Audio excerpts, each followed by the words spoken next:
Felix Jaeger looked northwards from the gate tower high above the outer wall of Prague.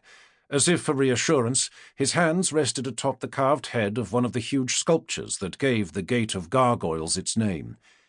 From his high vantage point he had a perfectly clear view for leagues. Only the long, snaky curve of the river looping off to the west broke the monotony of the endless plains surrounding the city. In the distance he could see the smoke of burning villages. It was war coming closer, and it would reach the city in less than a day. He shivered and drew his tattered red cloak around his tall, lean form, although it was not cold yet. If truth be told, it was unnaturally hot. These last days of autumn had been warmer in Kislev than many a summer in his homeland, the Empire. It was the first time in his life he had ever prayed for the onset of snow. Winter was deadly here, an untiring ally who slaughtered the foes of Kislev, or so the locals claimed. Lord Winter was their greatest general, worth a legion of armed men.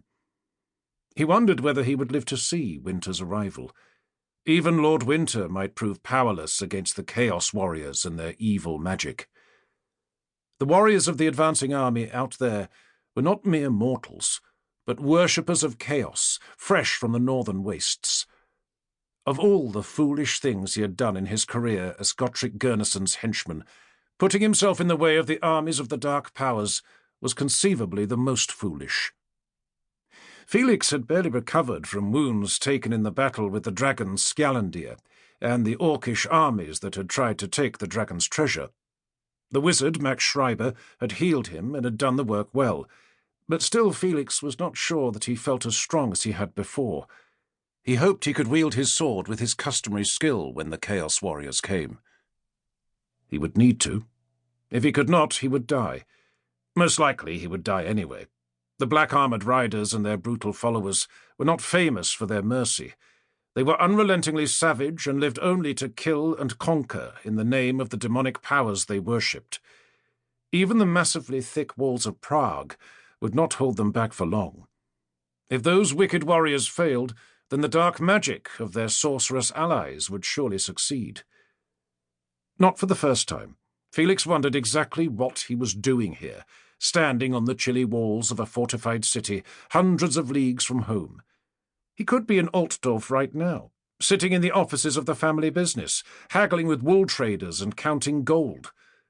Instead, he was readying himself to face the greatest invasion the world had seen in 200 years, since the time when Magnus the Pious had driven back the legions of the damned and reunited the Empire.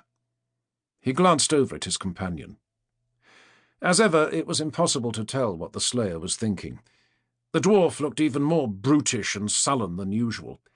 He was short, the tip of the crest of red-dyed hair that rose above his tattooed and shaven head barely reached Felix's chest, but he was more than twice as broad as the man.